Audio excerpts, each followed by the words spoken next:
ఒకవేళ తిమింగలం మిమ్మల్ని మింగేస్తే? ఈ ప్రశ్న వినగానే మనకు ఎన్నో కథలు గుర్తొస్తాయి కదా. సముద్రంలో ఎదురయ్యే అతిపెద్ద భయాల్లో ఇది కూడా ఒకటి. కాని ఒకవేళ నిజంగా అలా జరిగితే ఏమవుతుంది? అయితే ఇది నిజంగా జరగగలదా, లేకపోతే కేవలం మన ఊహల్లోని భయమేనా? సరే, మరి ఈ భయం వెనుక ఉన్న నిజానిజాలేంటో చూద్దాం పదండి. ఈ విషయంలోకి లోతుగా వెళ్లాలంటే మనం చరిత్రలో జరిగిన ఓ ఫేమస్ సంఘటన గురించి తెలుసుకోవాలి. అదే జేమ్స్ బాట్లీ కథ. ఇతను ఏకంగా తిమింగలం కడుపులోంచి బతికి బయటపడ్డాడని చెబుతారు. అసలు కథేంటంటే 1890లో జేమ్స్ బార్ట్లీ అనే వ్యక్తిని ఒక స్పెర్మ్ తిమింగలం మింగేసిందట. అంతటితో అయిపోలేదు. ఏకంగా 36 గంటల తర్వాత అతని ఫ్రెండ్స్ ఆ తిమింగలాన్ని పట్టుకుని కడుపు చీల్చి చూస్తే ఇతను లోపల బతికే ఉన్నాడు. నమ్మగలరా? అయితే తిమింగలం కడుపులో ఉన్న యాసిడ్స్ వల్ల అతని చర్మం మొత్తం తెల్లగా మారిపోయి కంటిచూపు కూడా పోయిందట. అయినా సరే ఆ తర్వాత కూడా 18 ఏళ్లు బ్రతికి తన కథను అందరికీ చెప్పాడని అంటారు. ఎంతలా ఫేమస్ అయ్యిందంటే అతని సమాధి మీద జేమ్స్ బాట్లీ ఒక ఆధునిక జోనా అని రాసి ఉందని కూడా అంటారు.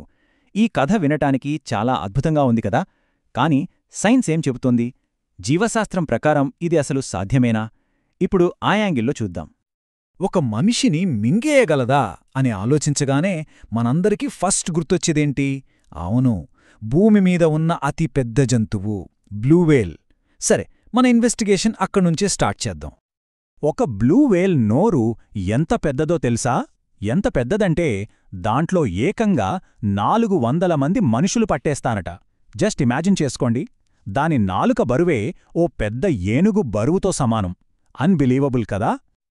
అంత పెద్ద నోరున్నప్పుడు ఒక మనిషిని మింగటం దానికి పెద్ద పనేముంది, అవునా? చాలా ఈజీ అనిపిస్తుంది. కాని ఇక్కడే కథలో అసలైన ట్విస్ట్ ఉంది. తిమింగలం బాడీ స్ట్రక్చర్లో ఒక చిన్న కాని చాలా కీలకమైన అడ్డంకి ఉందన్నమాట. వింటే షాకవుతారు. అంత పెద్ద బ్లూవేల్ గొంతు కేవలం 9.5 అంగుళాల వెడల్పు మాత్రమే ఉంటుందట. అంటే జస్ట్ ఒక బాస్కెట్బాల్ సైజ్ అన్నమాట. సో ఎంత పెద్ద నోరున్నా సరే దాని గొంతులోంచి ఒక మనిషి పట్టడం అసాధ్యం. అంటే బ్లూవేల్ సంగతి క్లోజ్, అది మనిషిని మింగలేదు. సరే, మరి ఆ జేమ్స్ బాట్లీ కథలో ఉన్న స్పర్మ్ తిమింగలం సంగతి ఏంటి? ఒకవేళ అది ఎలాగోలా మింగేసిందని అనుకుందాం.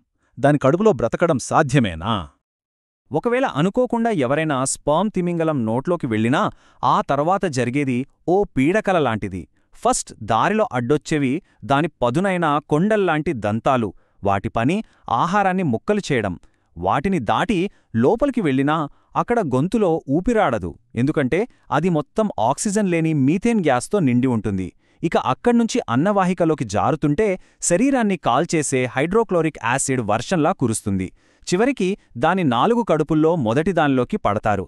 అక్కడ ఉండే శక్తివంతమైన యాసిడ్స్ లోపలికి వచ్చిన దేన్నైనా క్షణాల్లో కరిగించేస్తాయి. సో ఊపిరి లేదు, అంతా విషవాయువు, శరీరాన్ని తినేసే యాసిడ్స్. ఇలాంటి నరకంలో ఏ ప్రాణి కూడా బ్రతకడం ఇంపాసిబుల్. ఓకే, ఇప్పటిదాకా మనం చూసిన సైంటిఫిక్ ఆధారాలన్నింటినీ పక్కపక్కనే పెడితే జేమ్స్ బాట్లీ కథపై మనకొక క్లారిటీ వస్తుంది. ఆ క్లారిటీ ఏంటంటే అది ఒక హోక్స్. హోక్స్ అంటే ఏంటి? సింపుల్గా చెప్పాలంటే ఒక కట్టుకథ, కావాలని సృష్టించిన ఒక అబద్ధం. ఎందుకంటే అన్నింటికన్నా కీలకమైన పాయింట్ ఇదే. స్పర్మ్ తిమింగలానికి నోరు పెద్దదే అయినా దాని గొంతు కూడా మనిషి పట్టేంత పెద్దగా ఉండదు. ఇది చాలా చాలా ముఖ్యం. అందుకే మనం చూసిన జీవశాస్త్ర వాస్తవాల ప్రకారం జేమ్స్ బాట్లీ కథ నిజం కావడానికి 100కి 100% అవకాశం లేదు. అది అసాధ్యం. అయితే ఈ కథ నుంచి మనం ఒక చాలా ఇంట్రెస్టింగ్ విషయం నేర్చుకోవచ్చు. తిమింగలాల ప్రపంచాన్ని సరిగ్గా అర్థం చేసుకోవాలంటే వాటిలో ఉన్న 2 మెయిన్ టైప్స్ మధ్య తేడా తెలుసుకోవడం చాలా ముఖ్యం. తిమింగలాల్లో బేసిక్గా 2 రకాలున్నాయి. ఒక రకం స్పర్మ్ వేల్స్, ఓర్కాస్ లాంటివి. వీటికి పదునైన దంతాలుంటాయి. ఇవి సైజులో కొంచెం చిన్నవి. ఇక రెండో రకం బ్లూ వేల్స్, హంబ్యాక్ వేల్స్ లాంటివి. వీటికి దంతాలుండవు. వాటికి బదులుగా బెలీన్ అనే ఫిల్టర్ లాంటి ప్లేట్సుంటాయి. ఇవే సైజులో అతిపెద్దవి. సో ఇక్కడ అసలు మ్యాటర్ ఏంటంటే ప్రపంచంలోనే అతిపెద్ద జంతువులైన తిమింగలాలు సముద్రంలో ఉండే అతి చిన్న జీవులైన క్రిల్ లాంటి వాటిని తిని బతుకుతాయన్నమాట.